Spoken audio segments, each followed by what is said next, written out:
You're listening to the Nutrition Experts Podcast, featuring guests who take the scientific talk about food and break it down for practical use. You've heard the phrase, "You are what you eat." Come find out what that really means. Experience conversations with experts in the field of nutrition and understand the power of food for our health, well-being, and beyond. Now, here's your host, registered dietitian and nutritionist, Mathea Ford. Hi there, it's Mathea. Welcome back to the Nutrition Experts Podcast, the podcast featuring nutrition experts who are leading the way using food starts today, right now with our next guest. It's great to have Christina Bieg on the show today. Christina, welcome to Nutrition Experts. I'm excited to have you on the show and share your expertise with my tribe.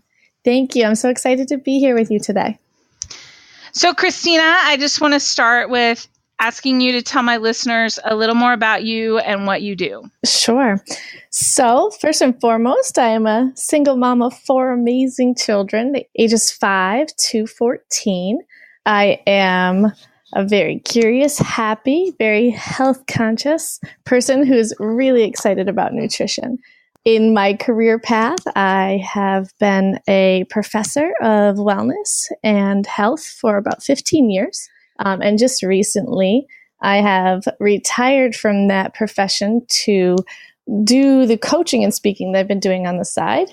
Part-time, I'm doing that full-time. So as of right now, we have transitioned over into being a holistic health and personal development coach. I specialize in positive psychology, behavior change, life fulfillment, and integrative nutrition. What made you interested in this topic of integrative nutrition and kind of developing nutrition topics? I've always been interested in health and what makes people kind of work and the tendencies in their behavior. So knowing how important nutrition is to our entire life, existence, and how we move, feel, it just kind of came hand in hand with something that, of course, just constantly comes up, especially when somebody's trying to improve in an area of their life. Nutrition is usually at the forefront of what's going on in their background, I guess, is something that I've always asked when we're coaching. So nutrition came up, and me, myself, I have a good connection with food. I love it. And I love very holistic approach to integrative nutrition. I always say to people, you can out-eat any exercise program that you do. So nutrition is definitely important.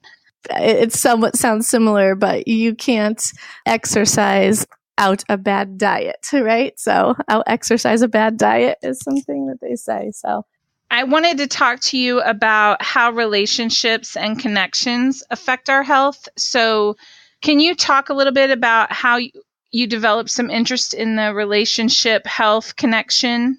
Sure. So this is something that I've recently been extremely passionate about. I've always loved people and very curious by nature, and wanted to really understand what makes in people or why they behave, act, think, and make the choices that they do.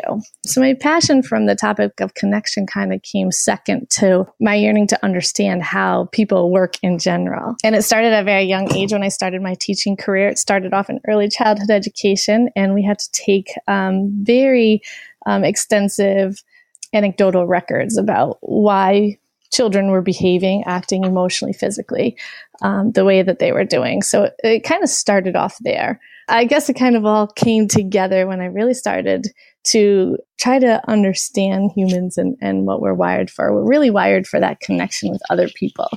They say that bees and ants and termites are the only other creatures on Earth, like humans, that we have a tendency to create as a whole. So how that kind of worked in human behavior and nutrition kind of all came together with some studies that I came across that I just really loved. So can you talk a little bit more about the studies that you found? So you'll hear me get really excited about these. So Joshua Rosenthal, I guess the owner and creator of the Integrative Nutrition Institute, he brought up this study once, and it was about 1940s, 1950s, where this entire town, when the entire United States was kind of going into this crisis over the fact that heart disease was our number one problem as far as human health concerns go. And they were looking into this study because what they noticed is this one town, and it was in Pennsylvania, they weren't having any issues. Nobody was having any heart disease in this town. And so, of course, they linked it a lot to diet and behaviors and the choices that we were making then. So they went out into this town to find out what was actually happening within this town. They thought, well, let's find out what they're eating. They have to be eating something different. And they went into this town and they found actually the complete opposite, that this town was not eating healthy. In fact, when the conductors were going in, they found that they were eating like, I don't know, I think it was meatballs fried in like Crisco lard or something. And they're like, how can these people that are eating these awful foods not have heart disease? Because we know that it's linked to what we eat. And what they found out at the end of the study, that this town, it was just very connected, they called it. So that the people got together, they just did a lot of projects together. They attended church together. They had this sense of community and belonging, and they inspired each other to do different things. So they left the town and just puzzled by this, because this is when they just really started to do a lot on studying the different fats in our diet and what causes heart disease. I guess the longevity of the study is then coming into this was the 40s or 50s. So still monitoring this town, what they started to notice in the 1980s, 1990s, and then the 2000s is in this town, heart disease started to become more prevalent. And they're like, what's going on? They had this strong sense of community. We thought, it wasn't nutrition based. What's going on? So they went back and they started to find out that the communities within the town started to break apart because students would go off to college and they weren't coming back, and just how our society was kind of going more towards internet-based connections and just more feeling of loneliness. Those type of things were happening. They found that the heart disease rate was going up just as much. So I think this study for me was really exciting because there's something there, right? So if we can actually make good connections and have healthy connections with the people around us, and we eat an amazing diet, that there's got to be something dynamite there. Do you know what I mean? It's completely intriguing to me about human connection, that how strong and what we don't understand about what connection does for our health in general. You're right. The world has changed as far as being more online based, being more remote. People are working more from home and doing things remotely. So I can see that might be significant as far as if there was any protection. Do you really think it's more based on the personal connection, like being with somebody or around them or eating dinner together? Or is there value to those connected relationships that may happen online? I think that it's an overall value of the relationships that you do have. So what those relationships are doing for you. Do I have close friends that I contact socially online? And do we inspire and help each other to grow and be better? And are we having fun together? And are we connecting? Do you know what I mean? Really connecting and feeling like there's a sense of belonging within that community. And I think that's the key, more so than actually, sitting with. I cannot deny that I believe that sit-down dinners are the most amazing things in the entire world, and that when we come together and we celebrate life and food in general, that there's also an extreme meaning in that as well for both. So those are my thoughts. We have a big deal in our house that we are going to have dinner together. So, or supper. Dinner is a funny word, but supper. So my father lives with us and I go to my office all day. My husband goes to his office and the kids go to school or whatever. And so in the evening, we all come together and we don't have our phones and we talk about what has your day been like? And is that the kind of connection, even if it's online or offline, just even giving people that opportunity to vent a little bit about their day? Yeah. And I think it's just in general, just being there for other people, or even creating that sense of tradition or habit. Like we're sitting down, we eat dinner. This is what we do. There's a sense of purpose in that, like a background type of sense of purpose or intention, that we sit and we talk and we do this. And we know when we lead our lives with these types of intentions, that we notice the health of those individuals have dramatically increased. what do you think are some ways that people can, manage their eating and their health with regards to relationships? I think sometimes we don't actually eat with intention. And when I say intention or purpose, is really understanding who we are and kind of who we want to be in the world. So I really think that some ways that people can manage their eating is really to eat with intention, asking yourselves, clarity on it is. Are the things that I'm choosing, do they help me achieve what I say I want to achieve or be who I want to be? So I think that's a really big way of managing and starting to create healthy habits as far as eating and their health goes, is really eating with that intention and showing up as you plan to show up. Take plans and actions and put them into action. So that has a lot to do with it. That was a great answer, but I'm thinking more granular. Can you talk a little bit more about like goal setting for improving your life? So in order to get that clarity, you have to have some goals. You have to start somewhere. Can you talk a little bit about that? I guess when I look at nutrition, I think about and ways of eating, sitting down and finding out where somebody wants to go is kind of why I gave maybe such a general. But one of the ways, and when I say that they plan with intention to manage their eating is to really know what they want to eat, right? And who they want to be. Can you talk about maybe some specific goals that some people might set and what type of outcomes they could expect? Yeah. So my favorite one is to add 1 minus. 1 is my favorite nutritional goal setting technique. Is somebody's looking to do something and they're not quite sure on how to kind of go about it. I tell them to add something so pick something that they know they may want to try, or maybe it's just part of routine. So every day I'm going to drink 5 glasses of water. So I'm going to add more water to my diet. They take it just small. Can we add 5 cups? Yes, that's something somebody could do. And maybe -1. So instead of drinking coffee, 6 cups of coffee, I'm going to -1 cup of coffee and drink water instead. So something very simple.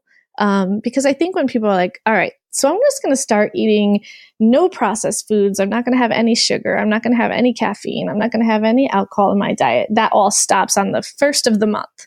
And I think that's when we get into problems because we don't actually give ourselves enough compassion when it comes to being human and the habits that we form. So I love the add 1 minus 1 strategy when goal setting as far as nutrition and health. My exercise clients, they'll say, well, I want to go to the gym and I want to start doing this. And I'll say, okay, well, at night, all I want you to do is add 3 push-ups a night. Just 3 push-ups a night, they say. I said, yeah, just add 3 push-ups a night. If you can do 3 a night, that's all you're adding, and you'll be fine. So, and that's just small goals or small milestones, because then they see that achievement happening and it all of a sudden becomes a little bit more attainable. You gave an example of doing 3 push-ups. How does that lead to the gym? People are very fearful, right? In general, we live in this fearful state that I don't know what I'm doing. I don't know how to do it. And if I don't add it all or do it all at once, I'm not successful and I'm going to fail. And so we get into this almost mindset, if you will. So I think by achieving those small little steps, even though they seem so small, well, 3 push-ups aren't really helping me at night. Well, it did if you couldn't do 1. And if now you do 3, well, instead of doing 3, a lot of the stories that I hear are, wow, instead of doing 3 push-ups, Christina, I decided to do 20. Awesome, you did 20 push-ups. That's amazing. What else can we add into that? Well, I'd like to start adding running, and then I'd like to start maybe food prepping. Okay, so let's see what that looks like. And so we kind of go through a process. So I think it's those little baby steps that people really take for granted that really kind of push us into forming new habits. Because remember, when it comes to habits, I think it was William James, and he said, our virtues are habits as much as they are our vices. Our nervous system, we actually grow in a way that we exercise each day. And just like we fold a piece of paper, now I'm kind of tearing this quote apart, but as much as we fold a piece of paper, those folds forever afterwards are the same identical folds that we kind of do. And in that quote, I just love it because until we start making those little things a habit, it's kind of hard to set goals, and people will kind of come off those little things, like those decisions that they make, like today I'm going to eat healthy. And if they don't, they just decide they failed and they're not going to try again. So we give up easy, I think, and stop taking action. I think it's a perfect example of small things adding up. So we all are so used to instant gratification, and it's hard to realize that you exercise today and you do you run for 20 minutes. Tomorrow you're going to be completely exhausted and not want to exercise again. Whereas you may not feel like that's making a change, but that's a perfect example of how over time you can see that. And especially if they track it, like I did 3 push-ups today, I did 4 push-ups today, I did this. So it will, at the end, those 60 days or however long it is going to happen anyway. So if you do those small steps, instead of jumping off the cliff of, I want to go to the gym every day for an hour, you can make a lot of change in that time. And the same thing goes, and I always say with our nutrition as well, when I kind of switched over to a plant-based diet, it wasn't like I could just, today I'm just never going to eat meat again. It was, okay, how am I going to replace this? Okay, I'm going to add this, say maybe a salad or roasted vegetables to my prep meals 3 times a week. And all of a sudden that became easier because it became more obtainable, right, in the smaller doses. What sort of choices do you think people can improve in their regular food selections? Thinking about nutrition and small steps, what are some better choices and what are some ways that you can choose more nutritious foods? I always start with drinking more water. I call it living water, but spring water, just implementing more water in your everyday diets. It's a big choice for me to kind of give advice on, because I think filtering out maybe the small things that they aren't eating well, that water is going to help detox quicker. That's one of the biggest ones I love to add in. For those that are already doing so, I always push raw living food. So what's natural, what grows is what's good for you. So how they can add something like that in each day. It's as easy to grab an apple off the counter as it is a pack of, I don't know what people are eating, a pack of gummy bears out of the store convenient, or a package of M&Ms, I guess. So it's just more of an intentful choice. How do you work to making that part of your life and not something that you're going to negotiate out? I never say to people, listen, I have 4 kids and I raised them all by myself. And if I can do it, you can do it. Because sometimes they're like, well, this stuff, So I always get into that. So I try not to bring up that. But at the same time, I really want to say, listen, if I can do this, believe me, you can do this. I think it has everything to do with when I started really planning my day, like when I say with a purpose or intentions, taking a few minutes in the morning and saying, okay, how do I want to show up in the world? Who do I want to be? Today's going to be a busy day. We have this and this and this. How did I prepare for that? So I think a lot of times it's a failure to plan when it comes to, tonight we have to run around. We have soccer tonight. We have this, this, and this. That's when I know that I have to be on my best. So if I know that's coming up, a lot of times I will have lots of food. I always have these little bags. I have a cooler in my car that I actually put food in and plan ahead of time. And a lot of people say, well, I don't like planning so much. That process gives me anxiety. But I think that's where the real success lies in. So knowing what you intently want to do. Do you want to stop at McDonald's, or do you want to, actually fuel your body with something good on that day and not feel at the end of the day like you've done something that you've regretted? Do you know what I'm saying as far as a busy lifestyle goes? Yeah, even just starting your day with something positive, affirmations or, with intention, this is going to be a great day. So can you talk a little bit about the benefits of being more positive in your life? Yeah. So, being positive for me, I have a certification in positive psychology, and I actually sought out positive psychology probably 15 years ago, but it just wasn't really the in thing. It wasn't actually happening. It was clinical psychology or positive, but our brains actually are choose to be driven into the negative, right? So we do that in survival mode, or fear kicks in. And I think really understanding yourself and how you work, and trying to make being positive a little bit more a part of your everyday, almost rituals, we'll say. We are what we eat, we are what we think about all day. And being positive, in my eyes, there's just a different feeling that you have all day when you're in a blah mood, or when you actually start in a positive manner. We actually play Pandora positive vibe music first thing in the morning. And, when my 14-year-old daughter, she says, "Wow, Mom, the days that we actually play music, I notice that I feel like I'm in a better mood." I was like, "Isn't it amazing? There's this amazing connection." She's like, "Yeah." So we continue to do that, and it kind of resonates well with everybody around us. For a long time, people said, start the day with gratitudes. And it took me a long time to think, I know I'm grateful for a ton of things, but to actually enunciate those small things as being grateful. I'm grateful for the food on my table. I'm grateful for the sun in the sky. I'm grateful for a beautiful day. Those seem like, simple little things, but what if you don't necessarily know where to start with being positive? What would you suggest? I suggest people understand what fun is.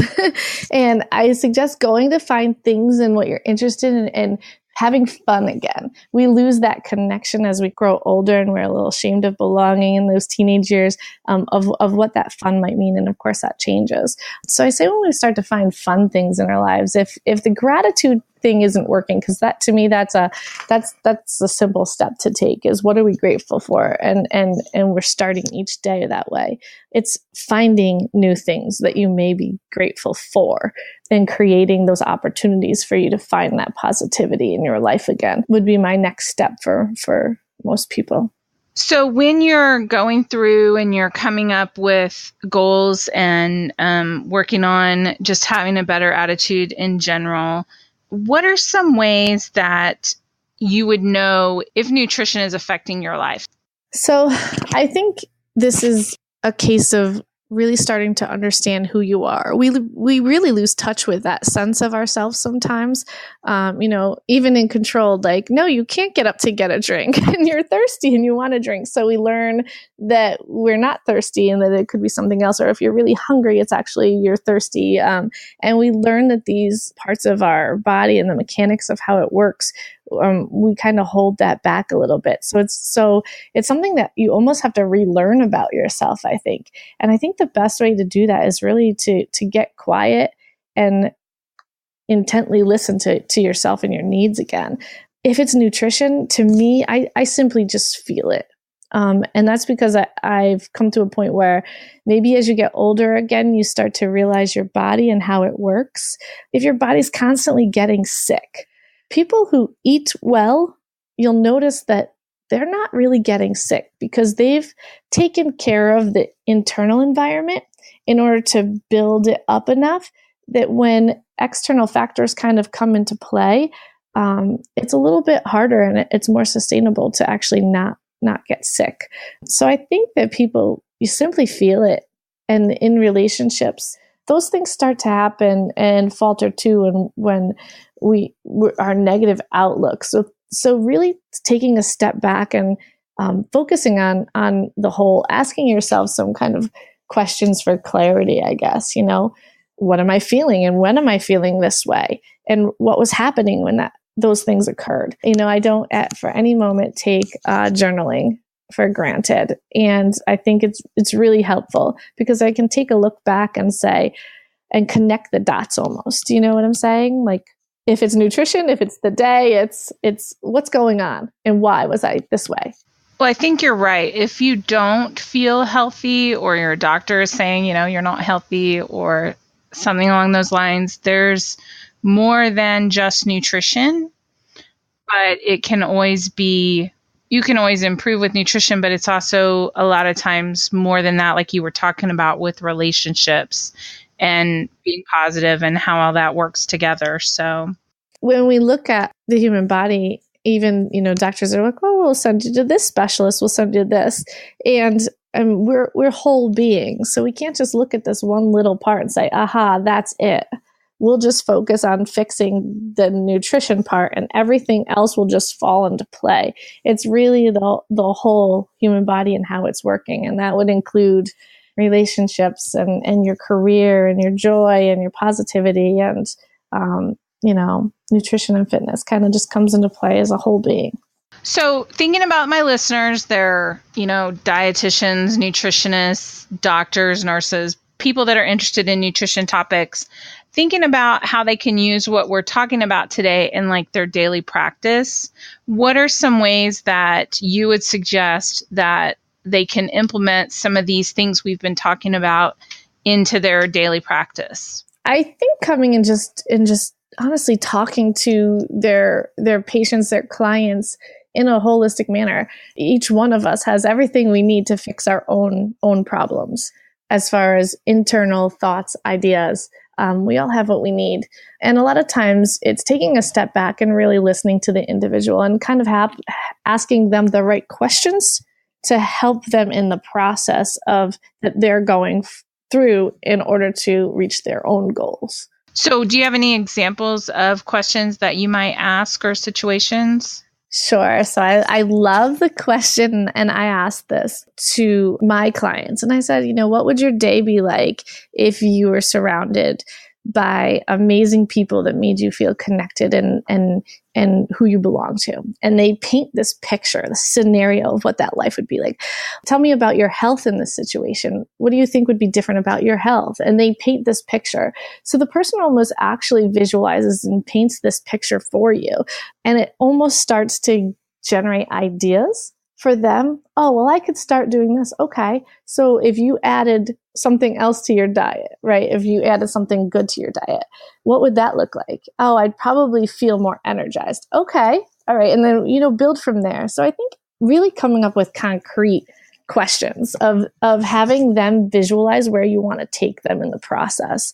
And I think it's something a lot of doctors and a lot of people ask questions about their demographics, right? How are you feeling? What's wrong? Those type of things, instead of really kind of building that process for them to really start thinking about who they are and where they want to be and focus on that.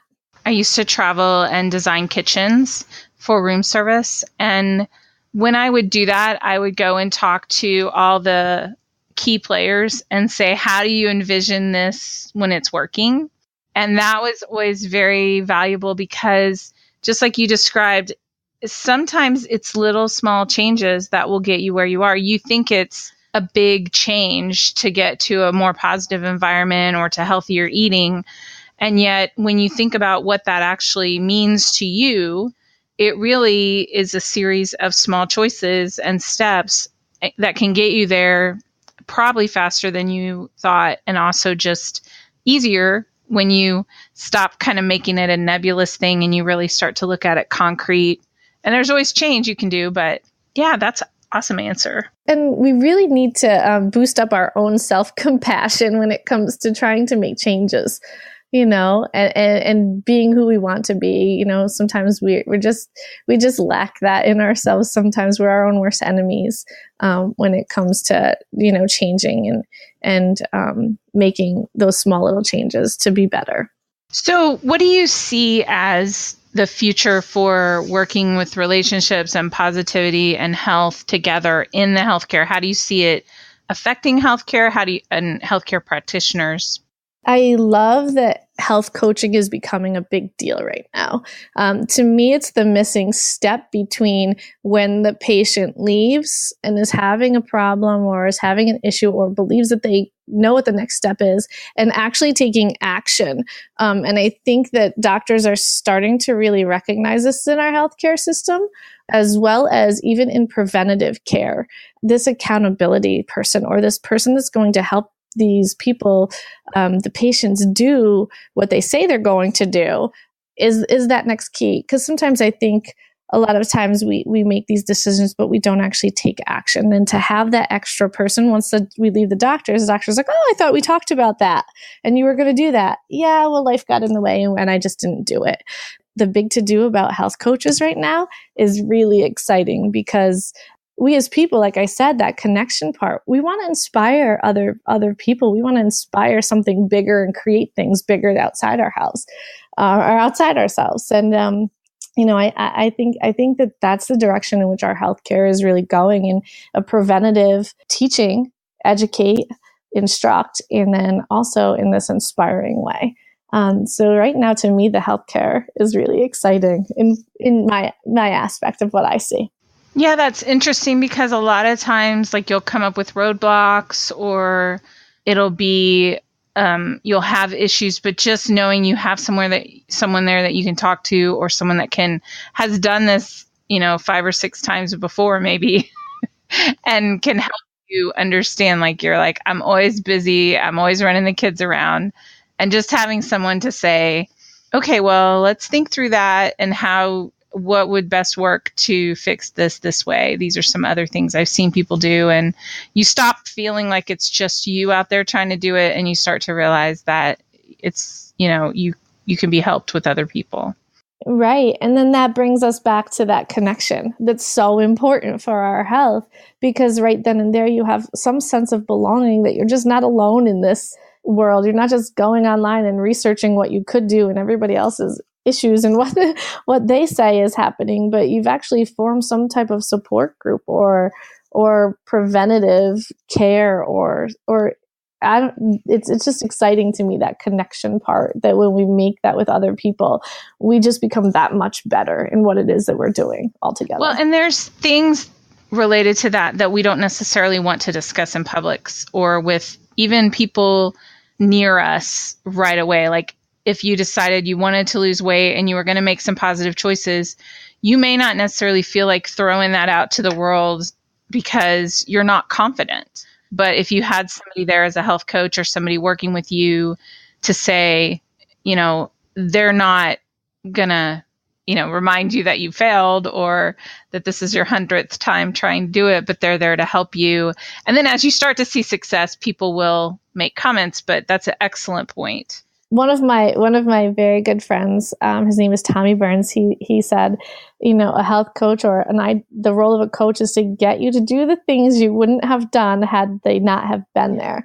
And to me, how many times would I have probably done something that I wanted to do, but I just didn't do it because I found other things to do to occupy my time, and then, been content or upset that I didn't do it. So that's exciting, right? Yeah, perfect.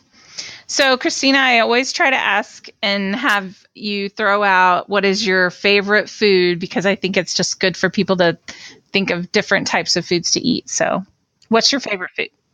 My favorite foods have to be, so it'd probably be some type of pasta dish with sauce. I would have to say something that's very comforting for me, but more on a Mediterranean type style, which is not very heavy, but really good olive oils and really playing around with the herbs. And secondly, probably some roasted vegetables are my favorite. Seasoned right would be my favorite dishes. But I'm really into the different types of pasta now that they're creating, now that you can create vegetable pastas and things like that, would have to be my favorite. Well, I love pasta too. And I love the fact that we have these little inventions that we can now make the zoodles and the carrot noodles. And you can even buy those frozen already. That's getting easier, right? As people are being more health conscious, which is exciting. It just makes me happy. To go in and be able to make those choices. Well, Christina, thank you so much for being on the podcast today. It was a pleasure to have you on the show. I know my listeners have learned a lot about how relationships and positivity affect your health. So if listeners want to connect with you, what's the best way to do that? Right now, the best way to reach out to me is through social media. I'm on Instagram a lot, trying to promote coaching and just inspirational thoughts. But my website is wellnessleadershiptraining.com. And they can always send an email to me. But DMing me would probably be the best way to get in touch with me. What's your handle on Instagram? It's Christina C. And it's _1130. Okay, and Christina starts with a C? Yes, CH. All right. Well, guys, this has been another great episode of the Nutrition Experts Podcast, the podcast that is all about learning more so you can do more with nutrition in your life. You've just listened to an episode of the Nutrition Experts Podcast. Be sure to get more information about this week's episode at www.nutritionexpertspodcast.com. Tune in next time for another great conversation with a nutrition expert and expand your personal knowledge in the field of nutrition, one conversation at a time.